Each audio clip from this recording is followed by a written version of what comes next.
तुम तो लुटेरे हो, देश को लूटने वाले हो। मोदी जी के इनकी पार्टी आजादी दिलवाएगी, ये अंग्रेजों के मुखबर थे। जो वाराणसी इनके प्रधानमंत्री जी जिन्होंने टिकट दिया है, उनकी कॉन्स्टिट्यूंसी में ये कांड हुआ, लड़की को बंदूक की नोक पे उठा के ले गए, फिल्म बनाते हैं, रेप करते हैं। कहाँ की ये कंगना रनौत? क्यों नहीं बोली ये कंगना रनौत? आप बात करते हैं, ये जितनी जल्दी देखिए इतने बुरे तरीके से हारेंगी। नड्डा जी अपनी सरकार तो बचाई नहीं, ये लोगों को भ्रमित कर रहे हैं ईवीएम को लेके। एक इलेक्शन कमिश्नर शेरो शायरी कर रहे हैं, अरे ईवीएम पे बोलो, इलेक्ट्रल बॉन्ड दुनिया में तहलका मचा दिया, ये है डंका। ये तो भारतीय जनता पार्टी विरोध करती थी कि महिलाओं को आरक्षण ना दिया जाए, दलितों को आरक्षण ना दिया जाए। मलिक साहब, आप आवाज उठा रहे मोदी सरकार पर, इतने सारे सवाल उठा रहे हैं। कंगना रनौत कहती है कि 2014 के बाद यानी मोदी सरकार के आने के बाद देश को आज़ादी मिली है। देश को आज़ादी दिलाने का काम किया है मोदी सरकार ने। सबसे ज़्यादा झूठ ये कंगना रनौत बोलती है, मोदी जी उससे भी ज़्यादा झूठ बोलते हैं। मोदी जी ने आज़ादी दिलवाई, ये अंग्रेजों के मुखबर थे। कहते हैं भीख में मिली हुई आज़ादी थी, वो आज़ादी नहीं थी, भीख में मिली थी। कैसे बात करिए मैडम, आप कैसी बात कर रही हैं? आप भीख में आजादी ली? कितने लोग शहीद हुए, कितने लोग शहीद हुए बताइए मुझे, आपको आंकड़ा मालूम है? इस देश को आजादी दिलाने में कितने लोग शहीद हुए? शहीद आजम भगत सिंह ले लो, पहले सबसे पहले तो वो फांसी का फंदा लिया, माफी नहीं मांगी। ये भीख में तो लोगों से ये भीख मांग रहे हैं। मोदी जी लोगों से झूठ बोलते हैं कि मैंने 25 साल भीख मांगी। कहाँ भीख मांगी? अरे क्यों झूठ बोलते हो? तुम्हें भीख में एक पैसा भी लोग ना दें। तुम तो लुटेरे हो, देश को लूटने वाले हो। नहीं मानेंगे मोदी के आने के बाद आजादी मिली है? बिल्कुल नहीं मानता मैं, ये तो अंग्रेजों के मुखबर थे। मोदी जी के इनकी पार्टी आजादी दिलवाएगी, ये अंग्रेजों के मुखबर थे।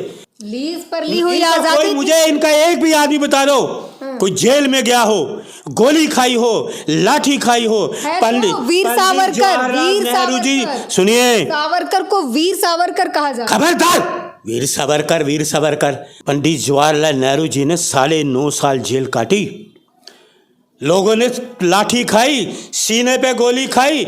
महात्मा गांधी, राष्ट्रपिता महात्मा गांधी जी ने, यही नाथूराम गोडसे, देश का सबसे पहला आतंकवादी था ये नाथूराम गोडसे, देश का सबसे पहला आतंकवादी ये नाथूराम गोडसे, जिसने महात्मा गांधी को गोली मारी। ये देश को आज़ादी दिलाएंगे? तो चलिए, इन्होंने साफ क्लियर कर दिया कि मोदी जी के आने के बाद आज़ादी नहीं मिली थी। दूसरी तरफ महिला की बात कर ले तो कंगना रनौत एक बहुत ही स्ट्रॉन्ग महिला है और उम्मीद है कि महिलाओं की बात करेंगी, महिलाओं का मुद्दा उठाएंगी। आप लोग तो कर नहीं पाते हैं। वो कौन सा मुद्दा इन्होंने उठाया? आप कंगना रनौत की क्यों बात करती हैं? मैं आपको कि देखिए, सुनिए, लोकसभा सीट मिला है, वो जीतने जा रही है। मेरी बातें सुनिए, मंडी से वो जीतने जा रही है, लोकसभा में जाएंगी। अरे मैं कह रहा हूँ, मेरी शुभकामनाएं, ये बुरे अच्छे से हारेंगी, बहुत अच्छे तरीके से हारेंगी। जो हिमाचल के लोग हैं मैडम, इनको नहीं जिताने वाले। इन्होंने कौन सा अच्छा काम किया? देशभक्ति का कोई काम किया है?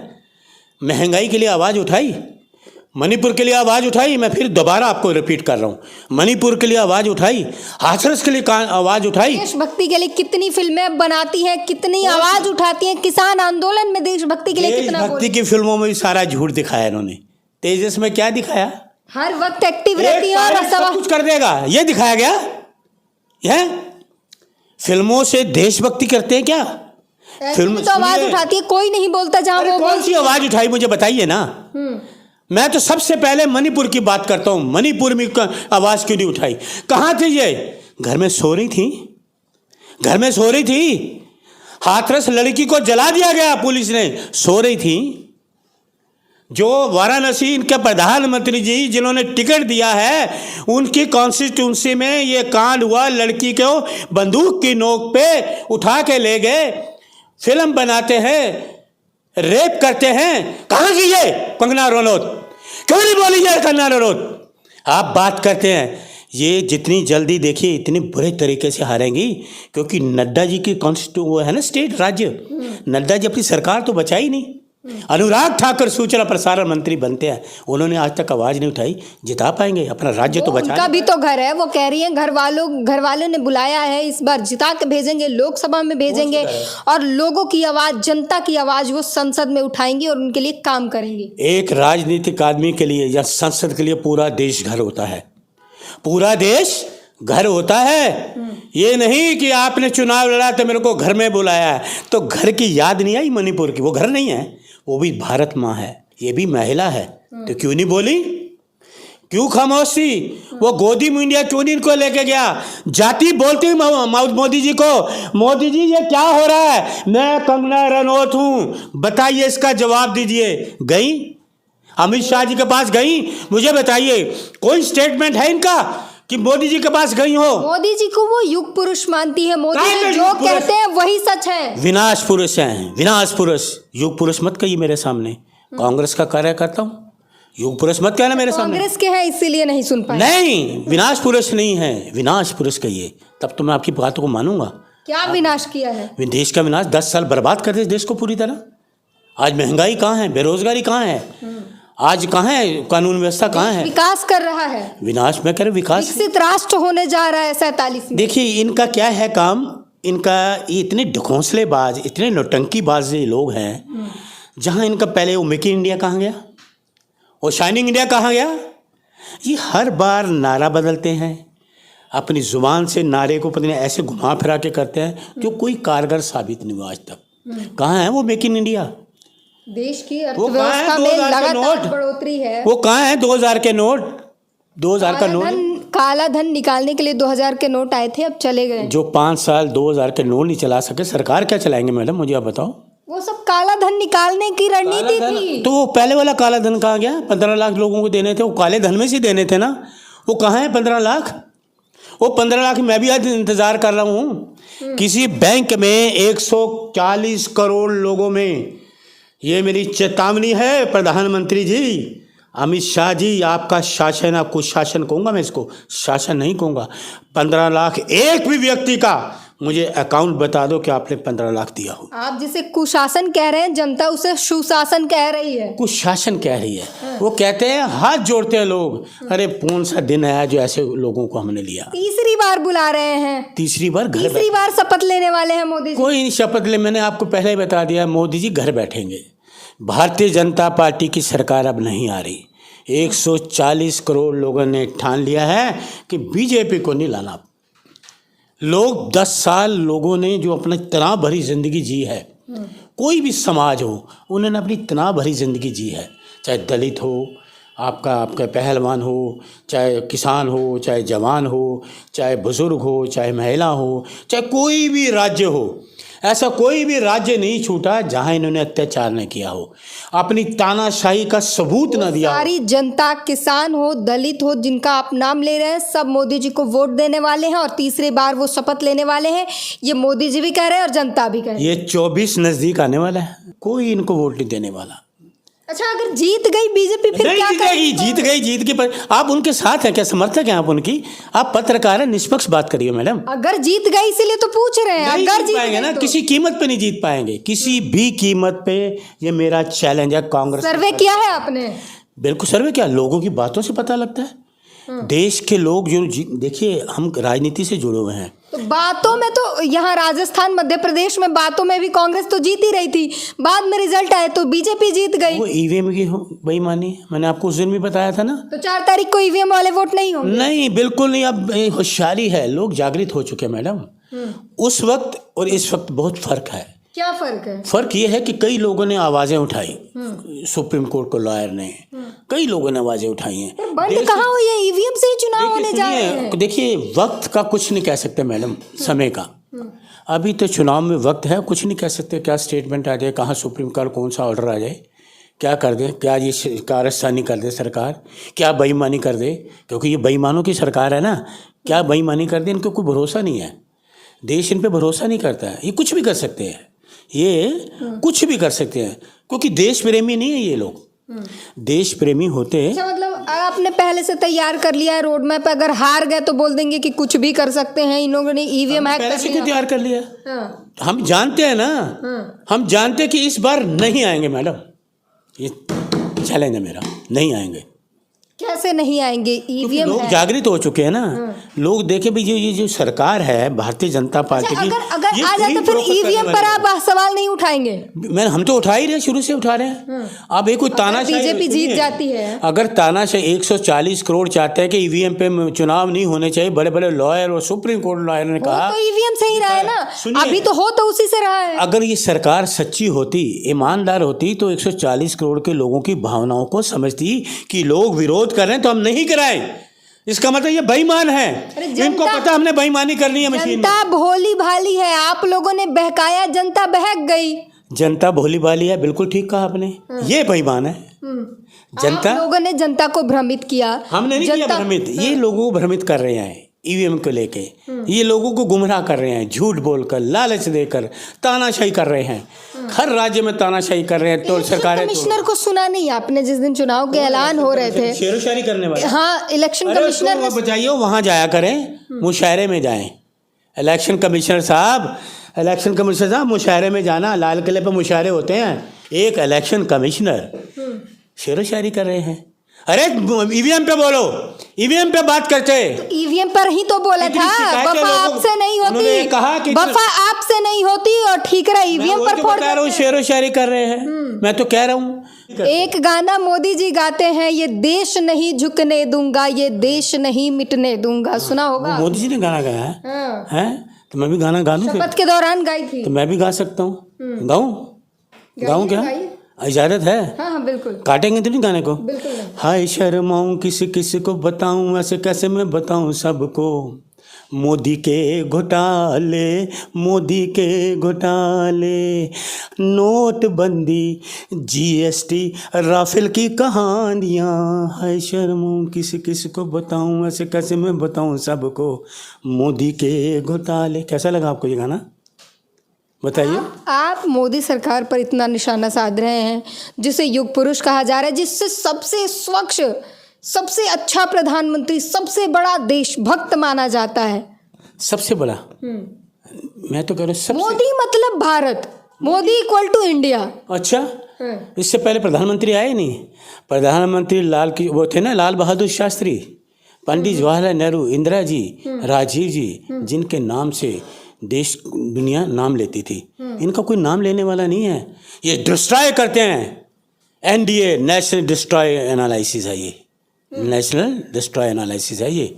आपको मैं बता दूं मैडम, कोई अच्छा काम नहीं किया।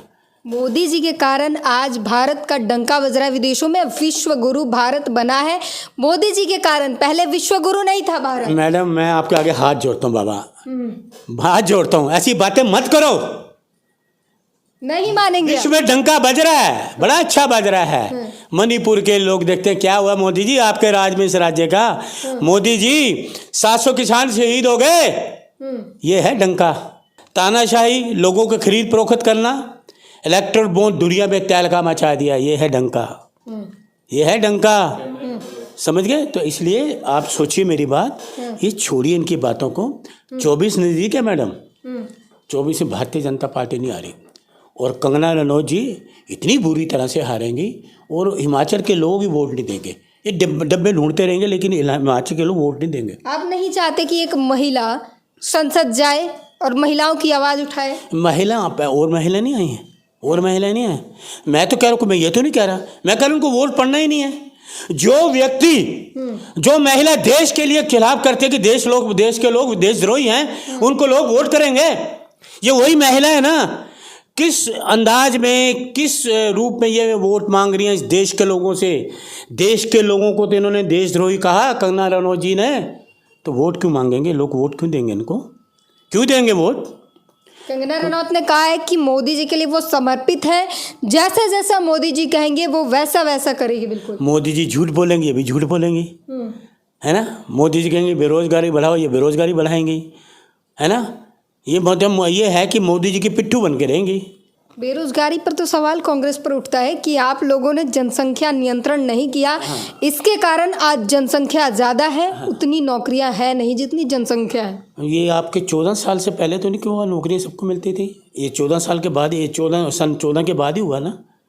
14 के बाद ही जो उस वक्त के बच्चे पैदा हुए थे अब नौजवान हुए हैं, नौकरियों लायक हो गए देखिए हैं। आज नौजवान जो है डिग्री लेके घूम रहा है मैडम। हाँ। आज जो अभी जो नौजवान है तो बात है मैं आपको उसकी बात जनसंख्या करूं। पे नियंत्रण करना नहीं है। उसके बाद ये देखिए मैं इनमें नहीं जाता, जनसंख्या नियंत्रण करना चाहिए कोई, ये तो भगवान की देन है क्या है, मैं इस मामले में नहीं जाता।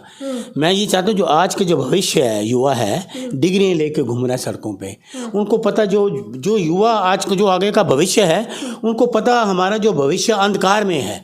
भारतीय जनता पार्टी की सरकार में अंधकार में है जीवन है, उज्जवल भविष्य नहीं है, कोई उज्जवल भविष्य नहीं भारतीय जनता पार्टी की सरकार में रहते हुए, मैं आपको बता दूं सिर्फ अंधकार ही अंधकार है। चलिए एक और आखिरी सवाल पूछूंगी। आप लोगों ने तमाम तरीके के मैनिफेस्टो अब जारी किए हैं, उसमें जो चीज़ें आपने बताई महिला शक्ति के बारे में, युवाओं के बारे में, कही वो जा रही है कि आप लोगों ने भारतीय जनता पार्टी की सारी मैनिफेस्टो को कॉपी कर लिया है। जो पहले भारतीय जनता पार्टी जो जुमले देती थी अब वो कांग्रेस दे रही है, जनता भरोसा कैसे करेगी?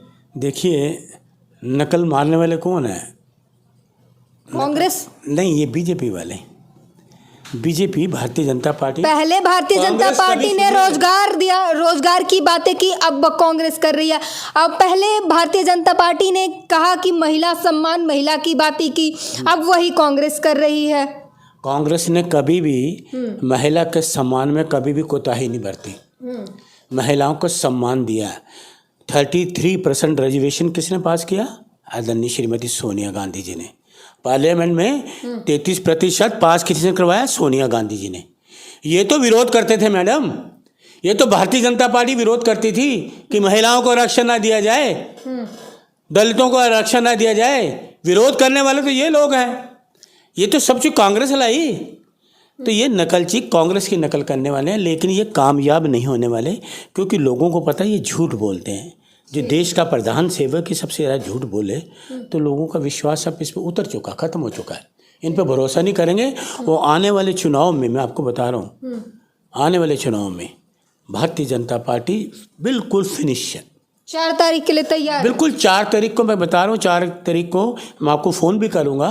बीजेपी बिल्कुल साफ है, इनका सूखना अगर बीजेपी आ गई तब क्या? क्यों? अगर हटाइए मैडम, आप पता नहीं क्यों किस एक ही लाइन आप ना, वो सांप जाता है ना लकीर ले डालते हैं उसी पे चलते हैं। मैं आपको बता रहा हूँ ये खत्म है, आप इस पे मत रहिए। संभावनाएं तो दोनों होती है ना, मैं एक संभावना पूछ रही हूँ। आप आ गए तो अच्छा, अगर बीजेपी आ गई तो क्या करेंगे? नहीं आ सकते मैडम। देखिए मैंने आपको फिर बता रहा हूँ, लोगों के जहन में बड़ी बातें इनकी, तानाशाही वाली, महंगाई, बेरोजगारी, अत्याचार, सारी चीज़ें लोगों के जहन में है, वो लोग जहन से हटा नहीं पा रहे।